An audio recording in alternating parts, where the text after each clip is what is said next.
यत्संकल्पात् तपति तपनो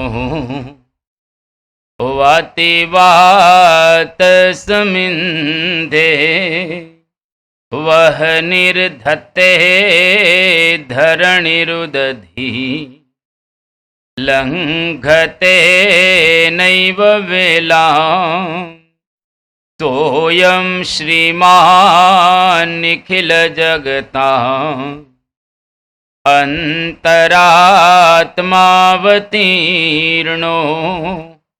धर्मं रक्षन् दिशतु कुशलम् स्वामिनारायणो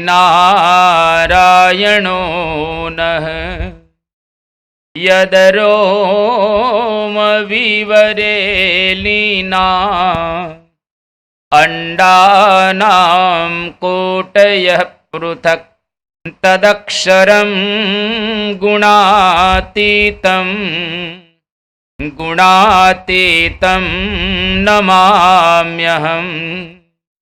भगवते श्री स्वामिनारायणाय नमो नमः। श्री अक्षर पुरुषोत्तमाभ्यां नमो नमः। श्री गुणातीतानंद स्वामी महाराजाय नमो नमः।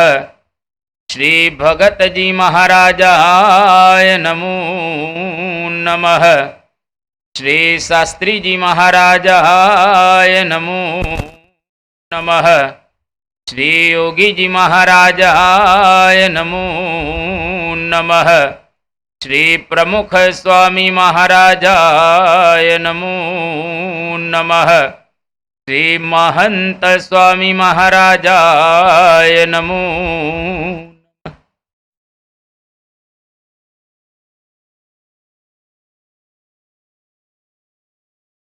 परम पूज्य महंत स्वामी महाराजना दिव्य चरित्रों आपणे लाभ लई रहेला छीए। आजे खरेखर आपणा माटे आनंदनो दिवस गणाय के आ चरित्रों गान अने पान सांभळवा माटे इंद्रादिक देवो पण लालायित रहेला छे। એટલા માટે દેવતાઓ ભગવાન અને ભગવાનના સંતના ચરિત્રોની અંદર લાલાયિત થાય છે, કારણ કે સ્વર્ગાદિક લોકની અંદર ખૂબ વૈભવ રહેલા છે। સ્વર્ગની અંદર કોઈ પણ પ્રકારે આપણે ત્યાં કંઈ કામ કરવાનું હોતું નથી, ફક્ત વિષયો ભોગવવાના ત્યાં આગળ હોય છે। અને મૃત્યુલોકની અંદર જે કંઈ આપણે કમાણી કરેલી હોય, પુણ્ય અર્જન કરેલું હોય, એને વાપરવાનું સ્થાન એટલે સ્વર્ગલોક। સ્થાનાની નિરયા સ્થાનસ્ય પરમાત્મનઃ। મહાભારતની અંદર આ કહેવામાં આવ્યું કે ભગવાનના અક્ષરધામની પાસે એની તુલનામાં આ બધા દેવતાઓના જે સ્થાન રહેલા છે નિરયા એટલે કે નરક સમાન રહેલા છે। ભગવાનનું ધામ એનું કોઈ વર્ણન કરી શકાય એવું નથી। એની સમક્ષ આ બધા ધામોનું આ પ્રકારે વર્ણન આપણા શાસ્ત્રોની અંદર કરવામાં આવેલું છે। તો પરમ પૂજ્ય સ્વામી બાપાના ચરિત્રોનો આપણે જ્યારે લાભ લઈ રહ્યા છીએ ત્યારે તારીખ 28/10/2023 શનિવાર ચંદ્રગ્રહણ ગોંડલ। પરમ પૂજ્ય સ્વામી બાપા આજે ગોંડલની અંદર વિરાજમાન છે અને 8:30 વાગે સ્વામીશ્રી ભોજન લેવા માટે પધાર્યા, કારણ કે આજે ચંદ્રગ્રહણ રહેલું છે। એનો વેદ બેસી જતો હતો, એટલે પરમ પૂજ્ય સ્વામી બાપાને માહિતગાર કરવામાં આવ્યા કે બાપા આપણે આ સમયે ભોજન લેવાનું છે અને ત્યાર પછી આજના દિવસે આ ચંદ્રગ્રહણ હોવાથી જાગરણ વગેરે કરવાનું, ભજન વગેરે કરવાનું, ત્યારે સ્વામીશ્રીએ પૂછ્યું કે આજે ઉજાગરો કરવાનો છે? એટલે સેવક કહ્યું કે હા બાપા, આજે ઉજાગરો કરવાનો છે, આજે રાતનું ગ્રહણ છે. તો પરમ પૂજ્ય સ્વામીશ્રીએ કહ્યું કે રાતનું ગ્રહણ છે, ઉજાગરો કરવાનો છે, એટલે રાત્રે આપણે ઓછું જમવાનું, જેથી કરીને ઊંઘ ન આવે. અને દરરોજ બાપા જે જમતા હતા એના કરતા આજે થોડુંક ઓછું જમ્યા.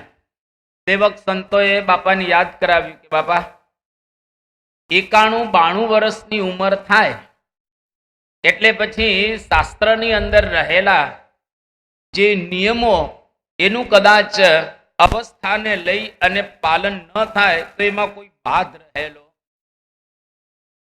અને આપે બહુ જ કર્યું છે એટલે હવે આપે આરામ કરવાનો. સ્વામીએ કહ્યું કે આરામ ગ્રહણમાં કરાય નહીં, ગ્રહણની અંદર સુવાય નહીં. પણ બાપા, આપની ઉંમર 91 વર્ષની થયેલી છે એટલે આરામ કરો તો કંઈ વાંધો નહીં. સેવકો ના પાડે, પરંતુ સ્વામીશ્રીએ કહ્યું કે ના, આપણે જાગરણ કરવું છે. અને પરમ પૂજ્ય સ્વામીશ્રી ગ્રહણની અંદર પોતે પધારે છે અને સેવકો ઉપર સ્વામી અકળાઈ ગયા કે તમે આરામ કરવાનું કહો છો. કોઈ દિવસ પ્રમુખ સ્વામી મહારાજ, યોગીજી મહારાજ કે શાસ્ત્રીજી મહારાજે ગ્રહણમાં આરામ નથી કર્યો, એટલે આપણે પણ ગ્રહણની અંદર કોઈ દિવસ આરામ કરાય નહીં. સેવકો સમજી ગયા કે આમાં કંઈ બાપા માનવાના નથી. એ દિવસે દરરોજ જમતા હોય એના કરતા 30% જમ્યા, ખૂબ ઓછું બાપા જમ્યા, જેથી કરીને ઊંઘ ન આવે. અને સ્વામીશ્રી બરાબર 9 વાગ્યા એટલે ત્યાં ગ્રહણની અંદર આવી ગયા. બધા સંતો હરિભક્તો પણ ત્યાં ઉપસ્થિત હતા અને લગભગ 4.5 કલાક સુધી સ્વામીશ્રી ત્યાં આગળ બેસે છે, એક પણ બગાસું ન ખાધું. 4.5 કલાકની અંદર ભલભલાને બગાસા આવે, કંટાળો આવે, કારણ કે રાતનું આ ગ્રહણ રહેલું છે. એટલે પરમ પૂજ્ય સ્વામી બાપા 4.5 કલાક સુધી ત્યાં આગળ બેઠા અને જેવા બાથરૂમની અંદર નાવા માટે ગયા તેને પહેલું બગાસું આવ્યું. અત્યાર સુધી ન આવ્યું, પણ હવે પહેલું બગાસું બાપાએ ત્યાં આગળ બાથરૂમની અંદર એ ખાધું. અને સ્વામીશ્રીએ એક ઇંગિત કર્યું કે નિયમ ધર્મ મહારાજે જે આપેલા છે એની અંદર ખબરદાર રહેવું. ગ્રહણના ઘણા તો બધા ગોદડા જ ગ્રહણ કરતા હોય છે. ગ્રહણ જતું રહે ત્યાર પછી તો ખબર પડે કે લે ગઈકાલે ગ્રહણ હતું. આવા એ ઘણા બધા રહેલા છે. જગતમાં તો બહુ જ ઓછા લોકો છે જે ગ્રહણ પાળે છે, પરંતુ પૂજ્ય સંતો અને બાપા વ્યવસ્થિત રીતે ગ્રહણ પાડી રહેલા છે. અને મહારાજે શિક્ષાપત્રીની અંદર આ ગ્રહણના 2 શ્લોક કયા છે, 86મો અને 87મો. આ 2 શ્લોકની અંદર મહારાજ એવું કહે છે કે રવેરિંદોશ્ચોપરાગે ધાયમાને પરાક્રિયા હિત્વાસો શુચિભિઃ સર્વે કાર્ય કૃષ્ણ મનોર્જપ જાતાયામ અથ તન્મુક્તો કૃત્વા સ્નાનમ સચેલકમ ધેયં દાનમ ગૃહિજનૈઃ શક્ત્યાન્યસ્ત્વર્ચ ઈશ્વરઃ. આ પ્રમાણે મહારાજ શિક્ષાપત્રીની અંદર વાત કરી. મહારાજ કે સૂર્યગ્રહણ અથવા તો ચંદ્રગ્રહણ જ્યારે જ્યારે થાય એ વખતે તમામ હરિભક્તોએ દાન દેવાનું, સ્નાન વગેરે કરીને અને પૂજ્ય સંતોએ પૂજા કરવાની. ગ્રહણ મુકાઈ ગયા પછી એ પૂર્ણ થાય ત્યાર પછી, અને સામાન્ય રીતે બધા હરિભક્તો આ પ્રમાણે કરતા હોય છે. હવે આ એક પ્રસંગ દ્વારા બાપાએ એવું આપણને બતાવ્યું કે ઘણીવાર મોટી ઉંમર થઈ જાય એટલે આપણે અમુક પ્રકારની છૂટ લઈ લેતા હોઈએ છીએ, અને છૂટ લેવામાં શાસ્ત્રોને કોઈ બાધ રહેલો નથી. પણ બાપાના જીવનની અંદર આપણને એક ખટકો જોવા મળે કે નિયમ ધર્મની અંદર કોઈ દિવસ ક્યારેય આ છૂટ ન લેવી. 91 વર્ષે પણ સ્વામી બાપા છૂટ નથી લેતા. આપણે અહીંયા આગળ 2011ની સાલમાં આમાં કદાચ કોઈક ઉપસ્થિત હશે, ગ્રહણનો સમય હતો અને આ ચંદ્રગ્રહણ હતું, એટલે કે રાત્રે હતું. પરમ પૂજ્ય પ્રમુખ સ્વામી મહારાજ ડુમ્મસની અંદર વિરાજમાન હતા. લગભગ 4-4.5 કલાક એનું આ ગ્રહણ હતું ને રાતનું હતું પાછું. અને પરમ પૂજ્ય સ્વામી બાપા ત્યાં આગળ પલંગ ઉપર લાંબા પગ કરી અને વિરાજમાન થયા હતા. 4 કલાક સુધી બાપાની ઉંમર પણ એ વખતે 91 વર્ષની હતી. અને 4 કલાક જ્યારે પૂરા થયા એ વખતે બાપાને ડુમ્મસની અંદર સીકે પીઠાવાલાના જે બંગલાની અંદર ઉપર લઈ જવામાં આવ્યા. બાપાનું આખું શરીર જલાઈ ગયું. બાપા આમ ચાલી શકે એવી પરિસ્થિતિ રહી નહોતી. આ 4 કલાક એકદમ જામ થઈ ગયું શરીર. તાત્કાલિક આપણે જયપુરથી ફિઝિયોથેરાપિસ્ટને બોલાવ્યા, બાલકૃષ્ણભાઈને. અને ડૉક્ટર બાલકૃષ્ણભાઈ ત્યાં આવી ગયા અને બાપાને ટ્રીટમેન્ટ આપી. પણ બાપા વ્હીલચેરમાંથી જ્યારે ઉતરીને પોતાના પલંગ ઉપર બેસવા જાય છે તો સંતો વર્ણન કરે છે એટલી બધી બાપાને તકલીફ પડી કે ન પૂછો વાત. બાપાને કહ્યું કે બાપા બોલવું જોઈએ ને, વચ્ચે આમ જરા પડખું બદલીએ, કારણ કે આ તો આપણો સમુદાય હતો, આ કાંઈ બહારનો એવો સમુદાય હતો નહીં ને જાહેર સભા પણ હતી નહીં. અને રાત્રે તો ખપવાડા જ આવે ને, ત્યાં તો બીજા કોઈ આવવાના હતા નહીં. સમુદાય મોટો હતો પણ બધા હરિભક્તો જ હતા, એટલે આપના વિશે એમને દિવ્ય ભાવ એટલે કદાચ આપે આમ તેમ પડખા બદલ્યા હોત તો વાંધો ન આવત. સ્વામી કે આપણે બેઠા હોઈએ અને કેવું લાગે જો આમ તેમ કરીએ તો. હવે આ ઉંમરે પણ સત્પુરુષ દેહની પરવા છોડી અને નિયમ ધર્મ બરાબર પાડી રહેલા છે. અત્યારે અમે પધરામણી કરવા જઈએ છીએ ને, આપણે હરિભક્તને પૂછીએ કે તમે આ પ્રકારે પૂજા કરો છો, તમે આ પ્રમાણે સભાની અંદર આવો છો, વચનામૃત સ્વામીની વાતો વાંચો છો. મોટા ભાગના હરિભક્તો એક જ જવાબ આપે કે ટાઈમ મળતો નથી, અનુકૂળતા આવતી નથી. પૂજા અમારા વાઈફ કરે છે, કોઈ કે દાદા કરે છે, કોઈ કે દાદી કરે છે. એમ કરીને આખા ઘરની અંદર આ પ્રકારનું કરનારા તો બહુ જ ઓછા જોવા મળે. ગઈકાલે અમે લગભગ સવારે 14 પધરામણી કરી અને બપોર પછી 10 પધરામણી કરી. 24 પધરામણીની અંદર એક ઘર ખાલી એવું નીકળ્યું કે જેમાં બધા પૂજા કરતા હતા. એક જ ઘર નીકળ્યું કે એમાં બધા પૂજા કરતા હતા, બાકી આખું ઘર કોઈ પૂજા કરતું જ ન હતું. તો નિયમ અને ધર્મ એ અગત્યના છે, પાયાની અંદર હોવા જોઈએ. હવે નિયમ ધર્મ ન હોય તો જ્ઞાનની વાતો તો આપણે ક્યારે કરીશું અને ક્યારે આપણે આગળ વધીશું? એટલા માટે સ્વામી બાપા આપણને એના જીવન દ્વારા એક બતાવી રહ્યા છે, માર્ગદર્શન આપી રહ્યા છે કે જીવનની અંદર કોઈ પણ સમયે આપણે આપણા મહારાજે આપેલા શિક્ષાપત્રીની અંદર કે સત્સંગ દીક્ષાની અંદર આપેલા નિયમોની અંદર છૂટ ન લેવી, પણ જેટલું બની શકે એટલું બરાબર પાળવું.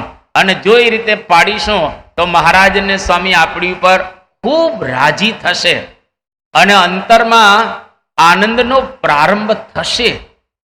જો આપણે આ પ્રકારે કરીશું તો અહીંયા આગળ સ્વામી બાપાએ આ પ્રમાણે આપણને માર્ગદર્શન આપ્યું. તારીખ 2/11/2023 ગુરુવાર ગોંડલ. પરમ પૂજ્ય સ્વામી બાપા લગભગ 5 મહિનાની આ સત્સંગ યાત્રા કરી અને દેશની અંદર પધાર્યા હતા. હવે મુસાફરીની અંદર સળંગ તમારે આ મુસાફરી થાય એ વખતે પ્લેનની અંદર તમે આવો એટલે જેટ લેગ લાગે અને એ દરેકને લાગે. અહીંથી તમે લંડન જાઓ તો ત્યાં તમે ઉતરો એટલે આપણા સુવાના ટાઈમ, ઉઠવાના ટાઈમ બધા બદલાઈ ગયા, દેશ પ્રમાણે બધું ચાલે એટલે જેટ લેગ દરેકને સ્વાભાવિક રીતે લાગે. પરંતુ પરમ પૂજ્ય સ્વામી બાપાને ઓછામાં ઓછી જેટ લેગની અસર થયેલી હતી અને સ્વામી બાપા ચેષ્ટા ગાન કરવા માટે આમ બેઠા તો કોઈક વખત બાપાને એકદમ ઊંઘ આવી જાય, ઝોલું આવી જાય ચેષ્ટાની અંદર ગાતા ગાતા. હવે જ્યારે ઝોલું આવી જાય એટલે સ્વામી બાપાને આમ સેવકો ઉઠાડે કે બાપા ઉઠો, અને સ્વામીએ કહી રાખેલો કે મને ઝોલું આવી જાય તો તમારે ઉઠાડવાનું, બાકી આપણા જેવા કે ભલે ને હુવા દેવો મને. ઘણી વખત તો બાજુમાં કોઈ ઉઠાડે કે હુવા દે ને ભાઈ સબ શાંતિથી, જાણે આપણે સુવા માટેનો પ્રોગ્રામ જ ન હોય તો બાપા કે મને ઉઠાડવો, અને સ્વામી બાપાને ત્યાં આગળ ઉઠાડવામાં આવે છે. અને એ વખતે સ્વામીએ કહ્યું કે ચેષ્ટા દરમિયાન આપણે ખટકો રાખવો. ચેષ્ટા ભગવાનની ગવાતી હોય એમાં આપણે વ્યવસ્થિત એકે એક અંગ ભગવાનના એનું ચિંતન કરતા કરતા મનન કરતા કરતા આપણે ચેષ્ટા ગાન કરવું. હવે એની અંદર એવું થયું કે બાપા ચેષ્ટા ગાન કરવા માટે વિરાજમાન થયા તો સોફો એની પર બાપા દરરોજ બેસે. તો સ્વામી કે આજે ખુરશી લાવો. તો સંતોએ કહ્યું કે બાપા કેમ ખુરશી? સ્વામી કે એટલા માટે કે સોફા ઉપર ઊંઘ આવી જાય એટલે ખુરશી લાવો. તો જે નોર્મલ ખુરશી છે એ બાપા માટે ત્યાં આગળ લઈ આવ્યા અને બાપા ખુરશીની અંદર બેઠા બેઠા એ ચેષ્ટા ગાન કરે છે. 91 વર્ષની ઉંમરે બાપાને આ પ્રકારનો ચેષ્ટાની અંદર, આરતીની અંદર અને નાના મોટા નિયમ ધર્મની અંદર અને આહનિકની અંદર ખટકો રહેલો છે. જો કરીએ અને ખટકાથી કરીએ એ બે જુદું છે. આપણે આરતી તો કરીએ જ છીએ ને, આપણે બીજા પણ દંડવત વગેરે કરીએ છીએ, પણ ખટકો રાખીને કરવો એટલે કોક વખત જતું રહે તો એનો આપણને વસવસો થાય, એની આપણને ચિંતા થાય, એ સમજવું કે એને ખટકો રાખેલો છે. હવે દરરોજ આપણા ઘરની અંદર 2 ટાઈમ આરતી થતી હોય અને એમાં ઘરના તમામ સભ્યો હાજર રહે અને અષ્ટક સાથે આરતી ગવાય, એ ઊંચી આંગળી ન કરાવાય અત્યારે, કારણ કે વારે વારે કઈ આપણે થોડી ઊંચી આંગળી કરાવાય, પણ આટલું આપણે કરવું. સવારમાં લગભગ 10 મિનિટ લાગે અને સાંજે લગભગ 15 મિનિટની આજુબાજુ સમય લાગે કે 12 મિનિટ લાગે અષ્ટક ને આરતી ગાતા. આટલું જો સવાર સાંજ આપણે કરીએ આરતી, તો યોગીજી મહારાજ એવું કહેતા કે આરતીની અંદર સાક્ષાત શ્રીજી મહારાજ પધારે. કેટલો આનંદનો અવસર કહેવાય. આપણા ઘરમાં, આપણા ઘર મંદિરમાં મહારાજ આરતીમાં આપણને દર્શન આપવા માટે દરરોજ સવાર સાંજ 10-10 મિનિટ આવે.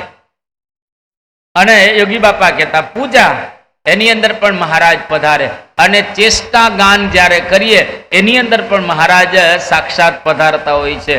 હરિભક્તો બહુ ઓછા એવા હોય જે ચેષ્ટા ગાન કરતા હોય. દરરોજ ચેષ્ટા ગાનારા હરિભક્તોની સંખ્યા ઓછી સ્વાભાવિક રીતે હોય છે. કેમ? તો કે ચેષ્ટા લગભગ જો આમ વ્યવસ્થિત રીતે કરવામાં આવે તો 28 મિનિટ થાય, અને થોડીક સ્ક્વીઝ કરી દેવામાં આવેલી હોય તો 18 કે 19 મિનિટની અંદર એ ચેષ્ટા પૂરી થાય. તો હવે 28 મિનિટ કે 18 મિનિટ દરરોજનો સમય કાઢવો એ જરા હરિભક્તોને આમ તકલીફ પડે. પણ અત્યારના સમયમાં આમ બહુ સરળ હોય છે. તમે ટ્રાવેલિંગની અંદર હો, તમે કોઈક વખત એમણે એમ સોફા ઉપર બેઠા હો, અથવા તો ઘરની અંદર તમે જમતા હો કે બીજું કંઈ કરતા હો, તો બેકગ્રાઉન્ડની અંદર આમ વાગ્યા રાખે ને ચેષ્ટા, તો એક આનંદ બહુ આવે. જેમાં પૂજારી હોય તો ઠાકોરજીના વાઘા બદલતા હોય ને ચેષ્ટાએ ચાલતી હોય સરસ રીતે, તો ચેષ્ટાનું ગાન થઈ જાય અને ઠાકોરજીના વાઘા પણ બદલાઈ જાય. સંતો દરરોજ ટ્રાવેલિંગ સાંજે કરે ને સભા, પરાની સભામાં આવતા ને જતા ગાડીની અંદર ચેષ્ટા મૂકી દે એટલે ગાડીએ ચાલતી હોય ને ચેષ્ટાએ ચાલતી હોય, બે કામ એક સાથે થઈ જાય. તો આવી રીતે તમે પણ કરી શકો, અને તમે જો થોડો ખટકો રાખો તો આ પ્રકારે થઈ જાય. મૂળ તો આપણા જીવનની અંદર આહનિક બરાબર રીતે આવે તો પાયો સરખો ગોઠવાય. હવે પાયો સરખો ના ગોઠવાય તો પછી ઇમારત કઈ રીતે આપણે ચણી શકીએ? ઇમારત ચણવાની છે તો ઇમારત ધીરે ધીરે એની ઉપર આપણે ચણી શકીએ, કારણ કે નિયમ ધર્મ બરાબર હશે ને તો સમજાશે આગળ, નહીતર સમજાય કાંઈ નહીં. બેસીએ ખરા પણ સમજાય નહીં. જો શાસ્ત્રીજી મહારાજના વખતમાં નંદા સાહેબ હતા, ગુલજારીલાલ નંદા, એ મજૂર મહાજનના પોતે પ્રેસિડેન્ટ હતા અને મિનિસ્ટર પણ હતા. 2 વખત પોતે કાર્યકારી વડાપ્રધાન પણ થયેલા અને બહુ જ ભારતમાં એનું મોટું નામ. તો ગુલજારીલાલ નંદાને શાસ્ત્રીજી મહારાજે નિયમ આપેલો કે નંદા સાહેબ દરરોજ ચેષ્ટા બોલવાની અને વચનામૃત અને સ્વામીની વાતો વાંચવાની. તો નંદા સાહેબ દેશ વિદેશમાં બધે જ જાય, પરંતુ કોઈ દિવસ એવું ન બને કે ચેષ્ટા ન બોલે, વચનામૃત ન વાંચે, સ્વામીની વાતો ન વાંચે. દરરોજ એનો નિયમ એટલે નિયમ. એક વખત ઇંગ્લેન્ડ ગયેલા, ત્યાં લંડન થી અને અન્ય ટાઉનની અંદર જવાનું થયું. હવે આવતા રાત પડી ગઈ અને એને ખ્યાલ આવ્યો કે આજે ચેષ્ટા રહી ગઈ છે અને વચનામૃત સ્વામીની વાતો વાંચવાની રહી ગઈ છે. તો રાતના 1 વાગે નંદા સાહેબે એનો નિયમ હતો 100 માળાનો, 100 માળા કરી 3 વચનામૃત વાંચ્યા અને 1 પાનું પોતે સ્વામીની વાતો વાંચી અને 4 પાના શિક્ષાપત્રીના વાંચ્યા અને ચેષ્ટા બોલીને સૂતા. હા, જો નિયમ રાખ્યો તો એ થઈ શક્યું, જો નિયમ ન હોય તો થઈ ન શકે. એટલે આપણે પણ હરિભક્તો બધા એમને આવા નિયમ રાખવા. યોગીજી મહારાજ મુંબઈની અંદર વિરાજમાન હતા. 1961ની આ સાલ છે અને યોગીજી મહારાજ સંતોનું ઘડતર કરવા માટે ત્યાં આગળ પૂજ્ય મહંત સ્વામી મહારાજ, ડોક્ટર સ્વામી અને આ બધા સંતો જે તાજા તાજા સાધુ થયેલા હતા અને આ બધા સંતોનું ઘડતર થાય એટલા માટે યોગીજી મહારાજ ત્યાં આગળ હરિમંદિર હતું. એટલે સવારમાં અને સાંજે 2 ટાઈમ આરતી. આમ ગણતરી કરવામાં આવે છે આરતીમાં કોણ નથી, વ્યવસ્થિત ગણતરી કરવામાં આવે અને 5 ટાઈમની કથા અને 5 ટાઈમની માનસી અને થાળ, એમાં બધા જ સંતો હાજર રહે એવો યોગીજી મહારાજ ખટકો રખાવતા. આખો દિવસ બધા સંતોની પાસે આ પ્રમાણે યોગીજી મહારાજે ખટકો રખાવ્યો. તો આજે આપણે જોઈએ છીએ વર્ષો પછી કે પરમ પૂજ્ય ડોક્ટર સ્વામી આ ઉંમરે પણ દરરોજ 5 આરતી કરે છે. હા, ત્યાં મંદિર ઉપર જઈ ન શકે પણ જ્યાં પોતે બેઠા હોય ત્યાં 5 ટાઈમની આરતી કરે અને દરરોજ ખટકો રાખીને ચેષ્ટા ને કથા કરે. કોઠારી સ્વામી વગેરે બધા સંતો જો એના જીવમાં યોગીજી મહારાજે આ રેડિયો, તો આજે આપણે એ જોઈ શકીએ છીએ. એને લઈ નાના નાના તમામ સંતોને પ્રેરણા મળે. એમાં આપણે હરિભક્તો પણ બધા આપણા ઘરની અંદર સવાર સાંજ આરતી વગેરેના નિયમ રાખ્યા હોય તો બધા સભ્યો આરતીની અંદર આવી જ જાય, એમાં કેવું ન પડે. ઘણી વખત એવું બને છે, અમે પધરામણીમાં જઈએ ને તો ઘરના 2-3 જણા બધું કરતા હોય અને 2-3 ને રસ જ ન હોય. તો આપણે એમ થાય કે આ 2-3 ને કેમ રસ નથી. પછી એ લોકોને બોલાવીએ કે એને બોલાવો ને તો અહીંયા આગળ આવે. પછી આપણે સેજે સેજે એમને પૂછીએ કે તમે સત્સંગી છો ને, આપણા BAPS ના છો ને? કે હા હા સ્વામી, BAPS ના જ અમે સત્સંગી છીએ અને જો આ કંઠી બાંધેલી છે વગેરે વગેરે. તો કીધું BAPS ના સત્સંગી હો તો એના માટે તો મહારાજ સ્વામી આજે આજ્ઞા કરી છે ને બાપા આજે આવો આગ્રહ રાખે છે, તો આપણે પણ વ્યવસ્થિત રીતે વર્તું. અને પછી ધીરે ધીરે એ લોકો કે હા હવે અમે કરીશું.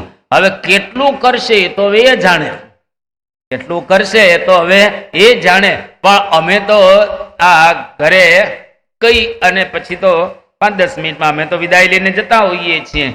તો તમામ હરિભક્તોએ આવા આહનિકના થોડાક નિયમો છે એની અંદર ખટકો બરાબર રાખો. જો પુનાના આપણે હરિભક્ત છે, બહુ જ મોટા ઇન્ડસ્ટ્રીયાલિસ્ટ અને 5 સ્ટાર 7 સ્ટાર કલ્ચરની અંદર જીવનારા તાબજોપતિ પોતે, પરંતુ એને એક નિયમ રાખ્યો છે કે દરરોજ સવારે અને સાંજે આરતી વ્યવસ્થિત રીતે કરવી જ, ઘરની અંદર 2 ટાઈમ વ્યવસ્થિત થાળ કરવા જ, કોઈ દિવસ ક્યારે હોટલનું ખાવાનું જ નહીં.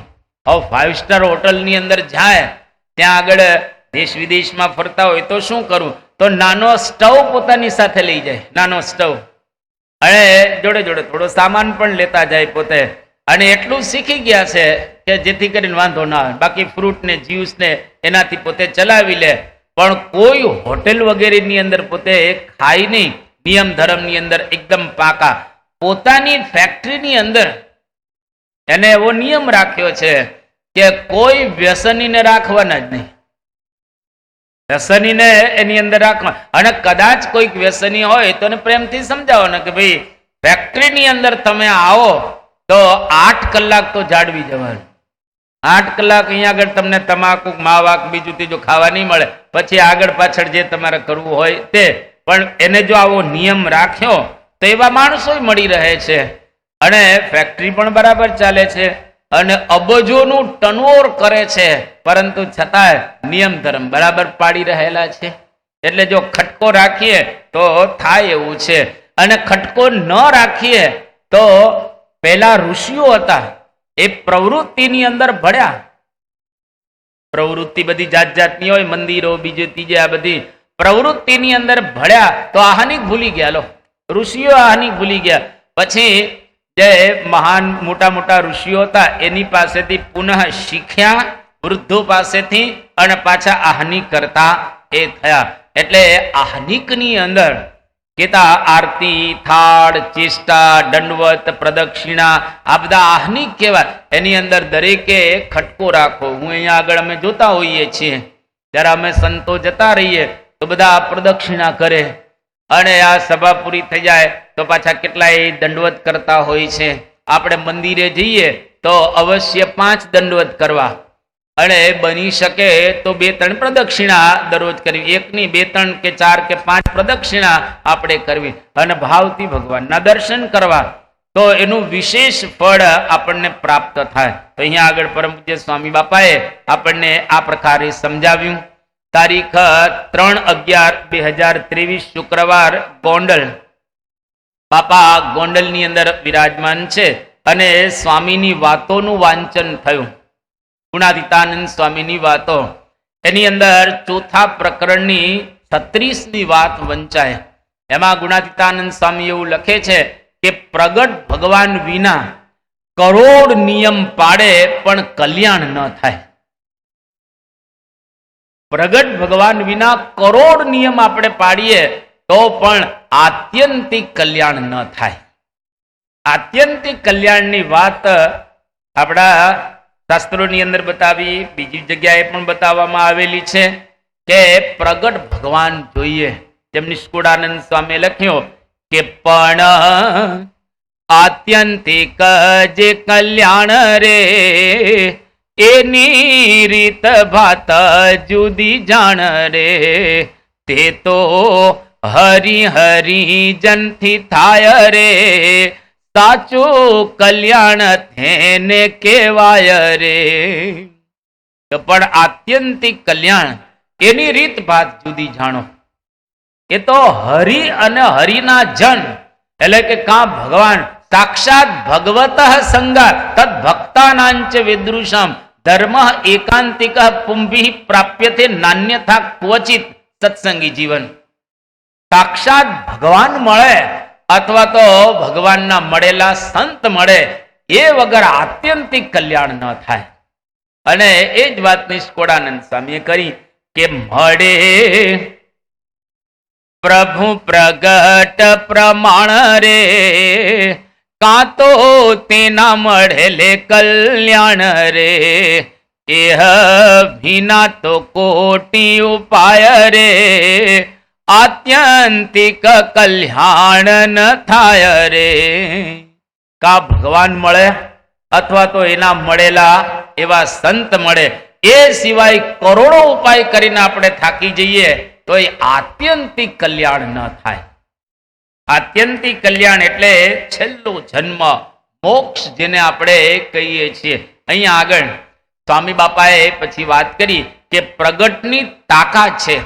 આપણે અનંત જન્મથી ભટકીએ છીએ પણ મોક્ષનો મેળ ખાતો નથી. બાપાના શબ્દો, મોક્ષનો મેળ ખાતો નથી. એવા ભગવાન મળ્યા છે જેના દર્શને કરીને મોક્ષ થઈ જશે, જેની વાતો સાંભળવાથી મોક્ષ થઈ જશે. સ્વામી કે 3 શબ્દો વારે વારે આપણે સાંભળીએ છીએ. એક તો પરોક્ષ, પરોક્ષથી ભવતણો પાર આવે નહીં, વેદ વેદાંત કહે સત્યવાણી. આ એક પરોક્ષ શબ્દ. બીજો પ્રગટ શબ્દ અને ત્રીજો પ્રત્યક્ષ શબ્દ. પ્રગટ આ પૃથ્વી પર હોય પણ એની ઓળખાણ ન હોય ઘણાને. જ્યારે ભગવાન સ્વામિનારાયણ હતા પ્રગટ, ત્યાં ક્યારે બધાને ઓળખાણ હતી? રામ ભગવાન કે કૃષ્ણ ભગવાન પ્રગટ હતા, બધાને ક્યાં ઓળખાણ હતી? એટલે પ્રગટ આ પૃથ્વી પર ભગવાન હોય પણ પ્રત્યક્ષ હોવા જોઈએ. એટલે કે આપણી આંખની સામે આપણે એને જોતા હોઈએ એવા પ્રગટ ભગવાન હોય, પ્રત્યક્ષ ભગવાન હોય અને એનો આપણે આશરો કરીએ તો ખરેખર આપણું આત્યંતિક કલ્યાણ થાય. અને પ્રગટ વિના કરોડો સાધન કે નિયમ પાળે તો પણ આત્યંતિક કલ્યાણ થાય નહીં. આ ફક્ત આપણે ત્યાં છીએ એવું નથી. આપણે બીએપીએસ સંસ્થાના અનુયાયી છીએ, સ્વામિનારાયણ ભગવાનના આપણે આશ્રિત છીએ અથવા તો સ્વામિનારાયણ સંપ્રદાયના આપણે આશ્રિત છીએ એટલે આપણા સંપ્રદાય પૂરતું છે એવું નથી. આ તો તમામ સંપ્રદાયનો વિષય રહેલો છે. અને શાસ્ત્રની અંદર પણ વાત કરવામાં આવે છે કે યાવત બહિ સ્થિતો વહનિ પ્રકટોંત વિષે નહીં તાવન અંતઃ સ્થિતોપ્યેશ ન દારૂ દહન ક્ષમ. જો આ લાકડું છે, આ લાકડાની અંદર અગ્નિ રહેલો છે, આમાં અગ્નિ છે જ, પણ બહારનો અગ્નિ જો આને આપવામાં આવે તો અંદરનો અગ્નિ પ્રગટ થાય. જો બહારનો અગ્નિ આપવામાં ન આવે તો લાખ વર્ષ સુધી આ લાકડું એમનેમ પડ્યું રહે, આમાંથી અગ્નિ પ્રગટ ન થાય. એટલે અંદરનો અગ્નિ પ્રગટ કરવો હોય તો બહારનો અગ્નિ જોઈએ. એમ અંદર રહેલા ભગવાનને જો પ્રગટ કરવા હોય તો બહાર રહેલા ભગવાન છે એ જોઈએ જ. આ એક ને એક બે જેવી વાત રહેલી છે. એટલે પ્રત્યક્ષ ભગવાન બહાર હોય તો અંદર રહેલા ભગવાનને પ્રગટ કરી આપે. એક વખત અગ્નિનો પ્રારંભ થઈ જાય પછી વાંધો નહીં. એક વખત અંદરથી પ્રગટ થઈ જવા જોઈએ અગ્નિ દેવતા, એમાં આપણી અંદર રહેલા પરમાત્મા એક વખત પ્રગટ થઈ જાય પછી કોઈ દિવસ એ વાંધો ન આવે અને કોઈ દિવસ પછી એની ચિંતા પણ આપણને રહે નહીં. એટલા માટે બહારના ભગવાનની કરતા પ્રત્યક્ષ ભગવાનની આવશ્યકતા રહેલી છે. અને બધા જ શાસ્ત્રોમાં આ વાત કરી છે. નિષ્કોળાનંદ સ્વામી નિષ્કોળાનંદ કાવ્યની અંદર બહુ સરસ વાત કરી કે ભક્તિ સરસ સહુ કહે પણ ભક્તિ ભક્તિમાં ભેદ, ભક્તિ પ્રભુ પ્રગટની એમ વધે છે ચારે વેદ. ચારે ચાર વેદ તો ફક્ત આપણા સંપ્રદાયના જ છે, થોડા વેદ વેદ તો હિન્દુ ધર્મના રહેલા છે. ચારે ચાર વેદ એ પ્રકારની વાત કરે છે કે ભક્તિ પ્રગટ પ્રભુની કરવી જોઈએ. આ પ્રકારે વાત કરી જ રહેલા છે. અને પરોક્ષ ભક્તરે પામે નહીં કોઈ દિવસ એવી પ્રાપ્તિ. એટલા માટે પ્રત્યક્ષ ભગવાન આપણા માટે એ જોઈએ. નિષ્કોળાનંદ સ્વામી એક બહુ સરસ વાત કરી કે પરોક્ષ ભક્ત પામે નહીં મન માની મોટી મોજ, શાસ્ત્ર સર્વે રે શોધીને ખરી કરી લ્યો ખોજ. આ અદ્ભુત નિષ્કોળાનંદ સ્વામી આપણને બતાવી રહ્યા છે. તમામ શાસ્ત્રોની અંદર તપાસ કરો. હવે ધારો કે અહીંયા આગળ તમને આવે કે કોઈએ ઋગ્વેદ વાંચ્યો છે, પેલા જોયો છે, વાંચવાની તો પછી વાત. ઋગ્વેદ કોઈ જોયો હોય તો ઊંચી આંગળી કરો તો. ઋગ્વેદ કોઈ જોયો હોય તો 1 2 3 4 જણા બેઠા છે જેને આ ઋગ્વેદ જોયો હોય. આપણે ત્યાં 4 વેદ છે. 4 વેદ કોઈક વખત જોવા હોય તો મારી ઓફિસમાં આવજો, હું તમને 4 વેદ એક વખત બતાવીશ.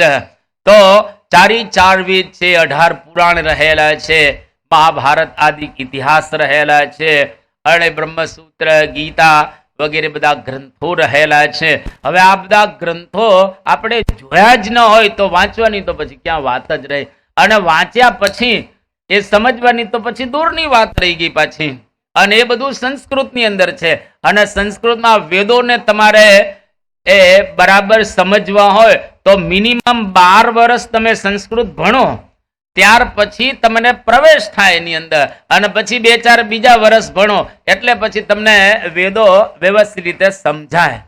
એટલે ઓછામાં ઓછા 14 વર્ષ સુધી ભણો, ત્યાર પછી આપણે એક્ઝેક્ટ વેદો શું કહેવા માંગે છે સમજી શકો. 14 વર્ષ ક્યારે ભણવું અને કોણ ભણાવે ને અત્યારે આ ઉંમરે કઈ રીતે આપણે કરી શકવાના છીએ, એનો મતલબ કે એ વસ્તુ આપણા માટે હવે શક્ય રહેલી નથી. તો અહીંયા આગળ તો બહુ સ્પષ્ટ નિષ્કુળાનંદ સ્વામી કહે છે, શાસ્ત્ર સર્વે શોધીને ખરી કરી લ્યો ખોજ. આપણે કઈ શોધવાના નથી. આપણે તો મહારાજે બધું માખણ આપી દીધું છે. આપણે ગાય નથી લેવાની, નિરણે નાખવાની નથી, એને દોવાની નથી, એને મેળવવાનું નથી, દૂધ દહીંમાંથી છાશે બનાવવાનું નથી, આપણે કશું કાંઈ કરવાનું નથી. ચોખ્ખું ઘી સીધું તમારા પાત્રમાં, ઘીના ચકતા જ આપણે સીધા જમવાના જ છે. એટલે નિષ્કુળાનંદ સ્વામી નિષ્કુળાનંદ કાવ્યની અંદર એક સરસ વાત કરી કે જેમ પ્રગટ રવિ હોય જ્યારે રે જાય તમ બ્રહ્માંડ નું ત્યારે રે, જેમ પ્રગટ જળને પામી રે જાય પ્યાસીની પ્યાસ તેવામી રે, જેમ પ્રગટ અન્નને જમે રે અંતર જઠડા ઝાડ વિરમે રે, તેમ પ્રગટ મળે ભગવાન રે ત્યારે જનનું કલ્યાણ નિદાન રે. આ બધા દ્રષ્ટાંત આપી અને નિષ્કુળાનંદ સ્વામી સમજાવે છે. રવિ ઉદય ન થાય તો અંધારું જાય. આખા બ્રહ્માંડની અંદર કેતા પૃથ્વી ઉપર અંધકાર છવાઈ ગયેલો હોય અને એક જ સૂર્યનારાયણ પ્રગટ થાય પૂર્વમાંથી, આમ ખાલી આમ ઉપર આવે ને જરાક લાલીમાં જ આમ નીકળતો આખા જગતની અંદર, આખી પૃથ્વીની અંદર પ્રકાશ થઈ જાય એક સૂર્ય. બાકી તો જેમ કહેવામાં આવ્યું કે 16 કડા શશી ઉગહી અને તારા ગણ સમુદાય સબગીરી દાહ લગાવીએ રવિ બિન રાત ન જાય. 16 કડા શશી ઉગહી, 16 કડાએ ચંદ્ર ઉગેલો હોય અને તારા બધા આકાશની અંદર ખીલેલા હોય, જેટલા ડુંગરો છે બધાને આગ લગાડી દેવામાં આવે તો પણ રાત જાય? રાત ન જાય. એક સૂર્ય પ્રગટ થાય તો અંધારું માત્ર 50 કરોડ જોજન પૃથ્વીની અંદર પ્રકાશ થઈ જાય. એમ એક પ્રગટ ભગવાન પ્રગટ થાય અને આખી પૃથ્વીનો તમનાશ પામે, હજારો ને કરોડો જીવોનો મોક્ષ કરી દે. સૂર્ય વગર જ્યારે અંધારું ન જાય એમ પ્રગટ વગર મોક્ષ ન થાય. અને અહીંયા આગળ તમે પાણીની ઘણી વાતો સાંભળો, પણ ગ્લાસ પીવો તો જ તરસ જાય ને. અન્નકૂટની અંદર આઈટમ કેટલી હોય, સરસ બધી આઈટમ, ફોટો પાડી લેવા, તમારે થાળી મૂકી દેવામાં આવે, ભૂખ જાય. એ તો બાજરાને ભલે ને ટાઢો જ રોટલો હોય 3 દિવસનો, અને 5 દિવસની ખાટી છાશ હોય, ખાટી બળાહ જેવી આપણે ઘણો શબ્દ વાપરતા હોય છે ને, એકદમ ખાટી છાશ હોય. પણ એ ખાટી છાશ અને બાજરાનો ટાઢો રોટલો એ આપણા ભાણામાં આવે પ્રગટ તો આપણી ભૂખ જાય. એમ આ પ્રગટ ભગવાન વિના આત્યંતિક કલ્યાણ કોઈ દિવસ થાય નહીં. પણ પ્રગટ હોય છે ને ત્યારે તકલીફ જ હોય છે. જો પહેલેથી ને તકલીફ હોય છે. આજકાલની તકલીફ છે એવું નથી, પહેલેથી ને તકલીફ હોય છે કે પરોક્ષમાં લોકોને બહુ મજા આવે. તો બહેનો બધા નાગ પાંચમ આવે ને તો નાગ દેવતા એનું ચિત્ર દોરે ઘરમાં. ત્યારે તો આપણને ખ્યાલ નથી, પણ નાગ દેવતાનું ચિત્ર દોરે અને પછી આમાં એને જુદા જુદા પ્રકારના થાળ વ્યવસ્થિત રીતે જમાડે નાગ દેવતાને. નાગ પાંચમ છે એટલે નાગ દેવતાનું પૂજન કરે. પણ ધારો કે એમાંથી નાગ પ્રગટ થઈ જાય તો દંડો લઈને સીધા મારવા જ દોડે. ઘરની અંદર જે આંબેલું હોય કે જે ધોકો હોય જે હોય તે તરત મારવા. હવે પ્રત્યક્ષ જ્યારે થાય નાગ તો મારવા દોડે છે અને આમ તમે થાળ ધરાવો છો ને એટલે પૂજન કરો છો. જો પ્રત્યક્ષ આવે, એક વખત એક હરિભક્ત પોતાના દીકરાને લઈને બાપાની પાસે આવે, પ્રમુખ સ્વામી મહારાજની પાસે. એટલે બાપાની પાસે પેલો છોકરો આવે જ ને આમ રડ્યા જ રાખે. બાપા એને નજીક બોલાવે, પેલો છોકરો ભાગે તરત જ. તેના બાપુજીએ કહ્યું કે બાપા ઘરે તો તમારો ફોટો હોય ને એની સાથે આમ રમે ને બધું કરે ને બાપા બાપા કરે. તમે કે પરોક્ષમાં તો દરેકને પ્રીતિ હોય છે, પણ પ્રત્યક્ષ આવે ને ત્યારે જ બધા દૂર ભાગતા હોય છે.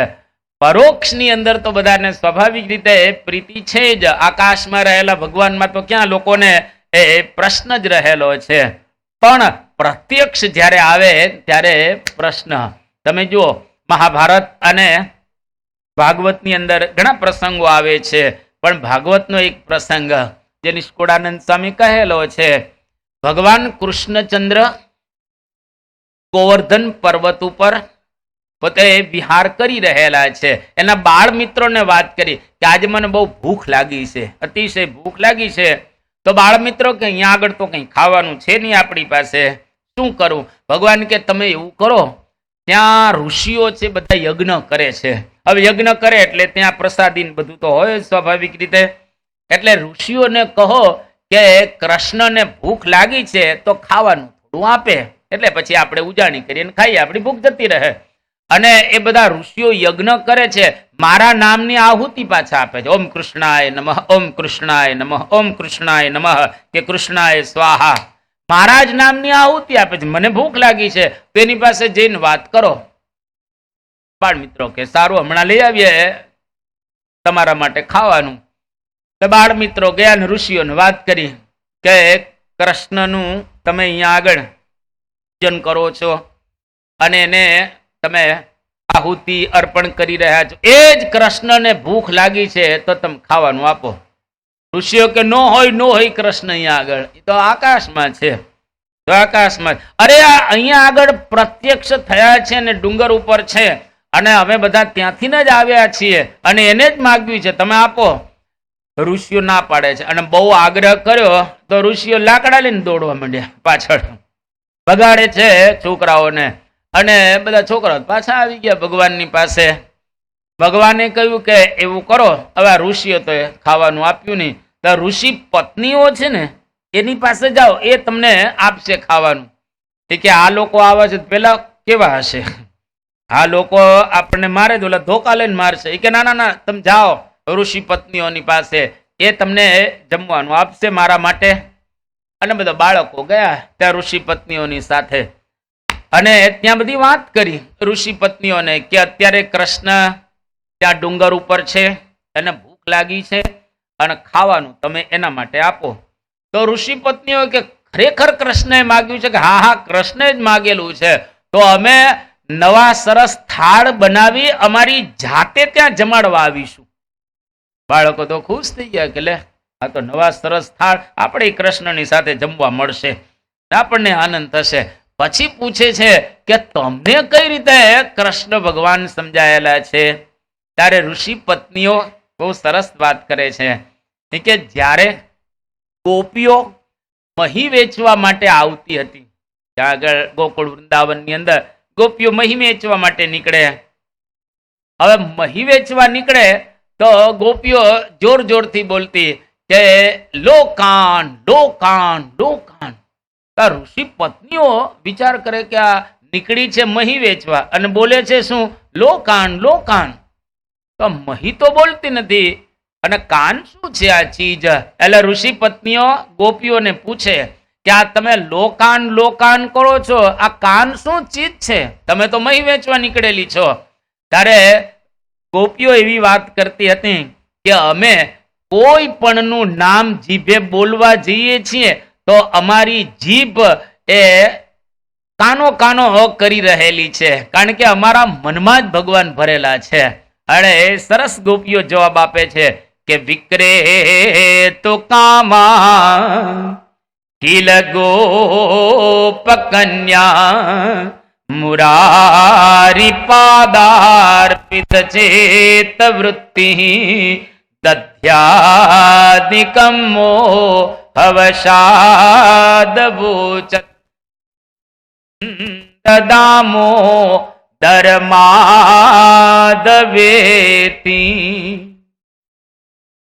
કે અમે મહી વેચવા જઈએ છીએ પણ અમારી જીભ ઉપર કૃષ્ણનું નામ વારે વારે આવી જાય છે, કારણ કે અમારા જીવમાં જ ભગવાન ભર્યા છે. અને ગોપીઓ તો એવી વાત કરતી હતી કે અત્યારે તમે જીવતી છીએ પણ કદાચ અમે મૃત્યુ પામીએ અને અમારા હાડકામાંથી વાંસળી બનાવવામાં આવે અને વાંસળી ની અંદરથી કાન કાન કૃષ્ણ કૃષ્ણ એવો અવાજ નીકળશે, કારણ કે અમારા હાડકામાં કૃષ્ણ ભગવાન વણાઈ ગયેલા છે. અને આપણા હાડકામાંથી વાંસળી બનાવવામાં આવે તો ધનમ ધનમ પૈસા પૈસા પૈસા આવું જ નીકળ્યા રાખે, કારણ કે આખો દિવસ આપણે એનું ચિંતન એ કરતા હોઈએ. એટલે આ પ્રમાણે આ ગોપીઓના સંગે ઋષિ પત્નીઓને ભગવાનના સ્વરૂપની અંદર ભાવ થયેલો અને ઓળખી ગયેલા હતા. અને થાળ ભગવાનને જમાડ્યા. અરે ભગવાન પ્રસન્ન થઈ ગયા. ઋષિ પત્નીઓ કહે છે કે અમારો સ્વીકાર હવે અમારા પતિઓ કરશે. તમારા પતિઓ નહીં, આખી દુનિયા તમારો સ્વીકાર કરશે. તમારા પતિઓ તો તમને આદરપૂર્વક ઘરની અંદર સ્થાન આપશે જ, પરંતુ આખા વિશ્વના લોકો તમારો આદર કરશે અને તમારા પ્રત્યે ભાવથી જોશે. નિષ્કુળાનંદ સ્વામીએ આ પ્રમાણે લખી નાખ્યો કે પ્રગટ ભજી ઋષિ પત્ની પરોક્ષ ભજ્યા ઋષિરાય. ઋષિ પત્નીએ હરિરાજી કર્યા ઋષિ રહ્યા પરિતાપમાય. તેમ પ્રગટ પ્રભુના પ્રસંગ વિના રહી ગઈ એવા મોટા ને ખોટ. આજકાલના અભાગિયા દશ વિના દિયે છે દોટ. કે પ્રગટ ભજી ઋષિ પત્ની અને એના પતિઓ પરોક્ષ રીતે આરાધના કર્યા તો એ લોકોને પસ્તાવો થયો. એટલે એ પ્રત્યક્ષ ભગવાન જ્યારે આપણને મળે ત્યારે એની અંદર બરાબર જોડાઈ જવું, અને એ જ સાચી ભક્તિ રહેલી છે અને એ જ ખરેખર મોક્ષનો આત્યંતિક કલ્યાણનો ઉત્તમ માર્ગ રહેલો છે.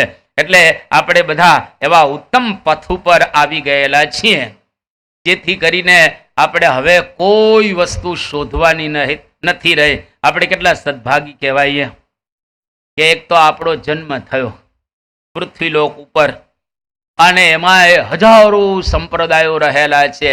બધા સંપ્રદાયો તો સાચા ને સારા જ છે, કોઈ ખોટાને આ બીજા રહેલા નથી. બધું સારું છે આધ્યાત્મિક માર્ગે જે ચાલે તે.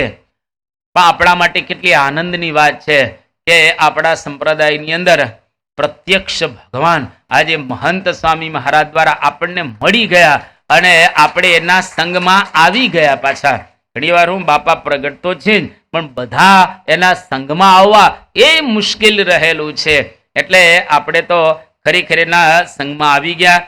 અને અહીંયા આગળ નિષ્કુળાનંદ સ્વામી બહુ સરસ વાત કરી કે પ્રગટ વિના છે પાપણા ભક્તિ કરે છે ભવમાય. ખરા ખાંડતા કુસકા કણ નહીં નિસરે તે માય. હરિ લાડીલા લાડુ જમી ગયા કેડે પડ્યા રહ્યા પતરાવડા. તેથી ભૂખ ન જાય સુખ ન થાય વણ સમજે ચાટે છે સઘડા. નિષ્કુળાનંદ સ્વામી સરસ લખીને પોતે ગયા છે કે પ્રગટ વિના છે પાપણા, એટલે કે ફાંફા મારે છે.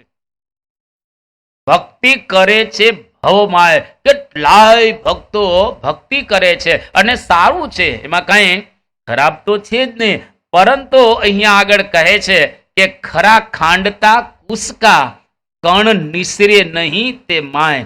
તમે આ કુસકા એટલે કે જેમાંથી બધું કણ કાઢી લીધું હોય અને ઢૂસા હોય, હવે એને આપણે ખાંડીએ તો એમાંથી કઈ નીકળે ખરું? કઈ ન નીકળે. શેરડીના તોતા હોય એમાંથી કઈ નીકળે ખરું? કઈ ન નીકળે. એમાંથી પછી કઈ રસ ન નીકળે, ભલે ને તમે ગમે તેટલા પછી એને પી લો. એટલે આપણે એવા સદભાગી કે બરાબર આવી ગયા અને પાછી ઓળખાણ થઈ ગઈ, અને ઓળખાણ થયા પછી એ માર્ગે આપણે ચાલ્યા છીએ અને ધીરે ધીરે ધીરે પથ કપાઈ રહેલો છે. તમે જુઓ, આજે લગભગ 26 કે 27મો દિવસ છે. એક ધારું 27 દિવસથી આપણે આ બાપાનું જીવન સાંભળી રહેલા છીએ. એટલો તો આપણને અહેસાસ ચોક્કસ થયો હશે કે ખરેખર બાપા જે જીવી રહ્યા છે સમથિંગ આઉટસ્ટેન્ડિંગ, કંઈક જુદું એ જીવી રહેલા. આપણે પણ એના માર્ગે જવા જેવું છે. ધીરે ધીરે ધીરે ધીરે પહોંચી શકીશું, ન પહોંચી શકાય એવું નથી. અને એ જીવનમાં દિવ્યાનો આ જ હેતુ છે. રામાયણમાં એક બહુ પ્રસિદ્ધ પ્રસંગ આવે છે કે ભગવાન શ્રી રામ વાલીને મારે છે. વાલીને બાણ માર્યો, વાલી તો આમ બાણ વાગ્યું એટલે પૃથ્વી પર પડી ગયો અને બસ એના પ્રાણ છે આમ બસ તૈયારીમાં હતી, હવે જવાની તૈયારી. એ વખતે વાલીએ પોતાનો દીકરો અંગદ હતો એને બોલાવ્યો. અંગદને બોલાવી અને રામ ભગવાનને કહે છે કે અંગદનું કાંડું હું તમને આપું છું. ભગવાન રામ કે કેમ? તો કે જો માતા ને પિતાની એવી ફરજ હોય છે કે પોતાના દીકરાને ભગવાનની ઓળખાણ કરાવે. એટલે આજે આ મારો દીકરો અંગદ અત્યાર સુધી હતો, હવે એને તમારો કરીને રાખજો અને તમે એની સંભાળ રાખજો. એ દિવસથી આ દુનિયા ઉપર પિતાનો પર્યાય શબ્દ કયો આવ્યો? વાલી. આપણે કે વાલીની સહી એટલે કે પિતાની સહી. વાલીનો પર્યાય પિતા શબ્દ, પિતાનો પર્યાય વાલી શબ્દ ત્યારથી અમલની અંદર આવ્યો. જો આને કહેવાય સાચા પિતા. એ પોતાના દીકરાને ભગવાનની ઓળખાણ કરાવતા ગયા. અને વાલીના પત્ની રડતા હતા, વાલીધામમાં જવાની બસ આમ તૈયારી, રડતા હતા. અને એ વખતે વાલીને કહેવામાં આવ્યું કે તારે કઈ કે ના ના મારે હવે કઈ જોઈતું, મારે કઈ. મરતા મરતા વાલી બોલે છે. અદ્ભુત તુલસીદાસજીએ રામાયણની અંદર લખ્યું કે સો નયન ગોચર જાસુ ગુણ તીત નેતિ કહી શ્રુતિ ગાહી જીતિ પવન મન ગો નિરસ કરી મુનિ ધ્યાન કબહુક પાવહી.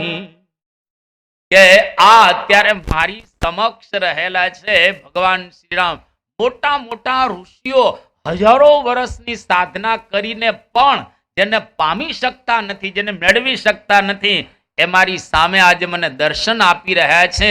હવે આવા ભગવાન મને દર્શન આપતા હોય તો પછી જીવનની અંદર બીજું માગવાનું હોય? બસ મારે કશું જોઈતું નથી. એ રાજી થાય અને એ મારી ઉપર કૃપા કરે, મારો મોક્ષ કરે, એટલું જ મારે એની પાસે માગવું છે, બીજું કશું માગવું નથી. અને વાલીધામમાં જતા રહ્યા. વાલીધામમાં ગયા ને એના પત્ની રડવા લાગ્યા. કોઈ પણ પત્ની રડે ને, સ્વાભાવિક રીતે પતિ ધામમાં જાય અને પતિ એને બરાબર સાચવા હોય તો પત્ની રડતી હોય છે, ને ન સાચવા હોય તો બહારથી રડે ને અંદરથી આનંદ કરે. તો આ પ્રમાણે વાલીના પત્ની રડતા હતા અને રડતા રડતા ભગવાન રામને કહે છે કે તમે મારા પતિને મારી નાખ્યો, મારા પતિને તમે મારી નાખ્યો. ભગવાન કે હું કોઈને મારતો જ નથી. હવે એક બાજુ માર્યા છે વાલીને અને છતાંય રામ એવું બોલે છે હું કોઈને મારતો જ નથી.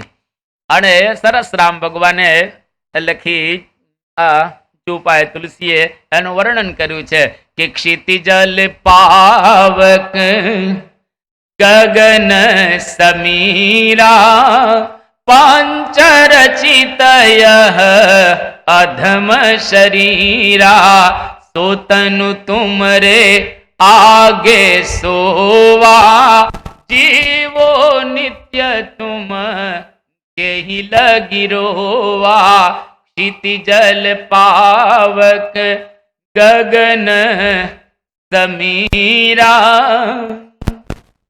કે પૃથ્વી જળ તેજ અને વાયુ આકાશ આ પંચ તત્વ કા બના है पिंजरा तामे बोले है मेरी मैना कुछ लेना न देना मगन रहना। આ પાંચ તત્વનું બનેલું શરીર છે ને અંતે પાંચ તત્વ મળી જવાનું છે। પૃથ્વી પૃથ્વીમાં મળી જશે, અગ્નિ અગ્નિમાં મળી જશે, જળ જળમાં મળી જશે, તેજ તેજમાં મળી જશે ને વાયુ વાયુમાં અને આકાશ આકાશમાં। જ્યારે આપણો અગ્નિ સંસ્કાર થઈ જાય અને તમે ઘરે બધા આવતા રહો સ્મશાનથી, પૂરું થઈ ગયું ને, હાડકા કેતા અસ્થિ લઈને ઘરે આવી જાવ, નદીમાં પધરાવી દો, કાર્યક્રમ થઈ ગયો પૂરો।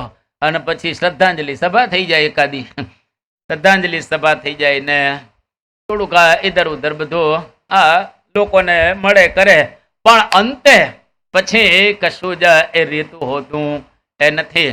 એટલે ભગવાન આ વાલીના પત્ની જેનું નામ તારા, તારાને કહે છે હું કોઈને મારતો નથી, હું તો તારું છું।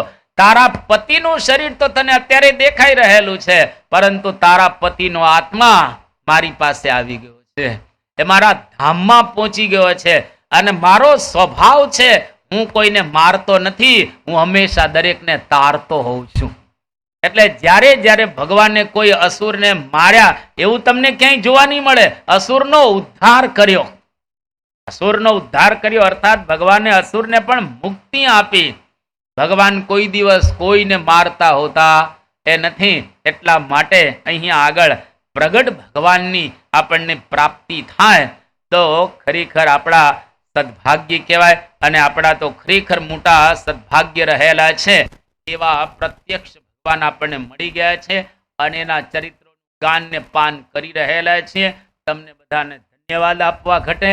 આવા વરસાદી વાતાવરણની અંદર પણ તમે આવ્યા, આટલા વરસાદી વાતાવરણની અંદર પણ તમે આવ્યા, એનો મતલબ એવો થયો તમારા હૃદયની અંદર એ મહારાજ અને સ્વામીના ચરિત્રો સાંભળવાની અતિશય લગ્ની છે અને અતિશય ભાવ રહેલો છે।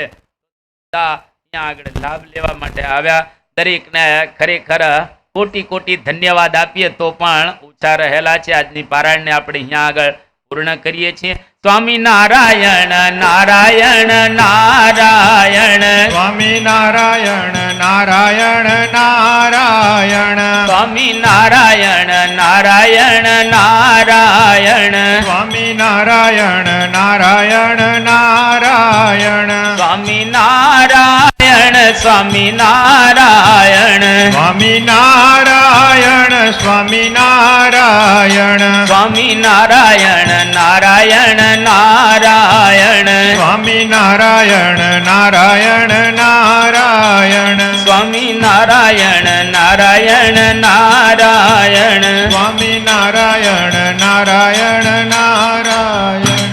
શ્રી સ્વામિનારાયણ ભગવાનની મહંત ચરિત્રમ